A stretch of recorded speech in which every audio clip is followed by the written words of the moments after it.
पुणे में आज भी खड़ा है शनिवार वाड़ा, मराठा साम्राज्य की शान का साक्षी। एक ऐसा महल जिसने कभी शाही वैभव देखा और फिर वो चीखें सुनी जिन्होंने इतिहास में डर की गूंज छोड़ दी। सन 1730 के आसपास मराठा साम्राज्य अपने चरम पर था। बाजीराव प्रथम पेशवा, जिन्होंने दिल्ली तक मराठों का परचम लहराया, बाजीराव अपने परिवार के लिए एक भव्य निवास बनवाना चाहते थे। यहीं से शुरू हुआ शनिवार वाड़ा का निर्माण। इस महल की नींव रखी गई शनिवार के दिन, इसलिए इसका नाम पड़ा शनिवार वाड़ा। कहा जाता है निर्माण का कार्य एक विशेष नक्षत्र में आरंभ हुआ ताकि ये महल सदियों तक खड़ा रहे। राजस्थान से आए शिल्पकारों ने लाल पत्थर, संगमरमर और लकड़ी से इसे सजाया। मुख्य द्वार को कहा जाता था दिल्ली दरवाजा, इतना विशाल कि उस पर से पूरा हाथी गुजर सकता था। भीतर थी विशाल बगिया, राजमहल, सभागृह, फव्वारे और संगीत के लिए विशेष मंच। शनिवार वाड़ा सिर्फ एक निवास नहीं था, ये मराठा शक्ति का प्रतीक था। यहां से पेशवा मराठा साम्राज्य का संचालन करते थे, दिल्ली से लेकर दक्षिण तक। लेकिन हर वैभव की कहानी में छिपा होता है पतन का बीज।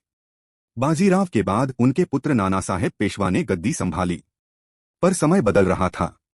अंग्रेज धीरे धीरे भारत की राजनीति में पैर जमा रहे थे और अंदरूनी षड्यंत्र मराठों को भीतर से कमजोर कर रहे थे। फिर आया नारायण राव पेशवा का काल, सिर्फ 17 साल का युवा पेशवा, पर हिम्मत और आत्मविश्वास से भरा। पर उसके अपने ही रिश्तेदार उसकी कुर्सी के भूखे थे। नारायण राव के चाचा राघोबा और चाची आनंदीबाई सत्ता हासिल करना चाहते थे।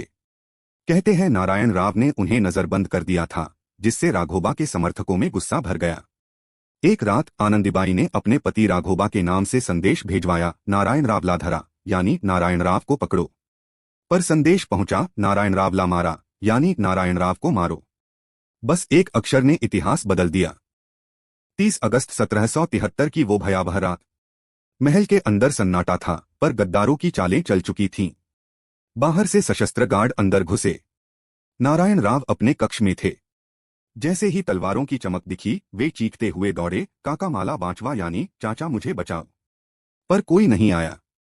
महल के गलियारों में गूंजती वो चीख, काका माला वांचवा। आज भी कहा जाता है, हर पूर्णिमा की रात वही चीख शनिवार वाड़ा की दीवारों से वही आवाज सुनाई देती है। नारायण राव की वहीं हत्या कर दी गई निर्दयता से। उसकी लाश टुकड़ों में काटकर नदी में बहा दी गई।